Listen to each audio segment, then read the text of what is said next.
Hey everyone, I'm Almar of almarsguides.com, and this is my Fang farming guide, which takes place in Dredgehaunt Cliffs. To get started, you want to port in at Mountain's Tail Waypoint, which is in the northeastern portion of Dredgehaunt Cliffs, and around this waypoint we're going to be killing ice-brewed wolves, which, as aforementioned, drop fangs. Also, we're going to be killing Sons of Savanir because if you just focus specifically on the wolves, you'll actually run out of wolves to kill before they start to respawn. And also, the Sons of Savanir drop stuff like icy bags and totems, which sell for pretty much just as much as the fangs. Well, actually, you want to open the icy bags, but we'll get into that later.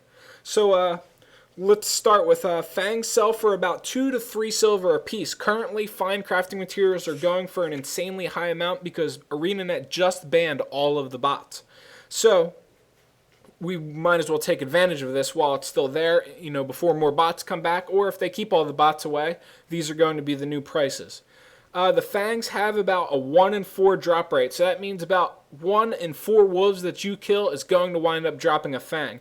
I mean, during this video, which is 4 minutes and 20 seconds long, I managed to get 6 fangs, which is actually pretty good considering they're selling for 3 silver a piece. Overall, I'd say you're probably going to make about 1 to maybe 2 gold if you get extremely lucky an hour in farming in this location. Of course, you're going to hit some diminishing returns if you stay here the entire time, which I'll get into in a little bit of how to get around that and, stop from hitting the diminishing returns. Now, as aforementioned, the Sons of Savanir have a chance of dropping icy bags, and icy bags contain a bunch of different stuff in them. Pretty much all fine crafting materials that drop in this level range, amongst a bunch of other things. I'm pretty sure I opened a few icy bags in this video. You can take a look at that. And also, as aforementioned, the Sons of Savanir drop totems. Definitely pretty good sellers as well as the fangs. They don't sell for as much, but they sell for over a silver, which is still pretty decent.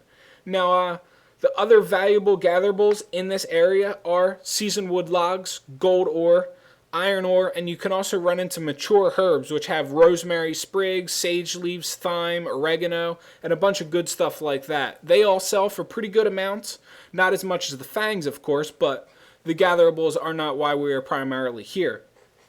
Although I do recommend that you stop farming about every 45 minutes to an hour and run around the zone to gather up all of the gatherables before coming back here and stopping and continuing to farm again. This will help you avoid the diminishing returns and help you get as much loot as possible, without hitting them diminishing returns and pretty much being screwed over.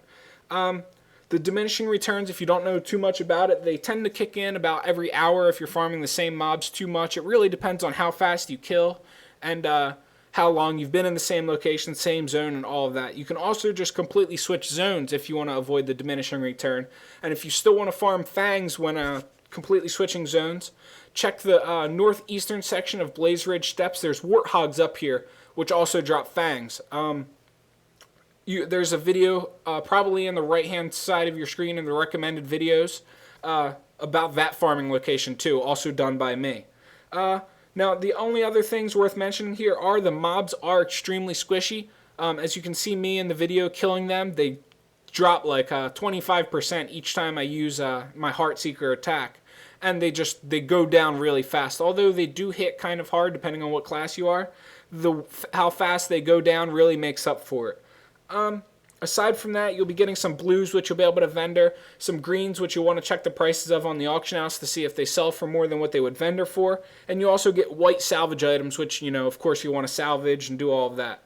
If you're level 50, orange coconut bars will be the best magic find food to use in this location. You'll also want to use a sigil of luck on your weapon. Aside from that, there's really not much else to be said, so as always, if you guys enjoyed this video, like, comment, and subscribe for future Guild Wars 2 videos.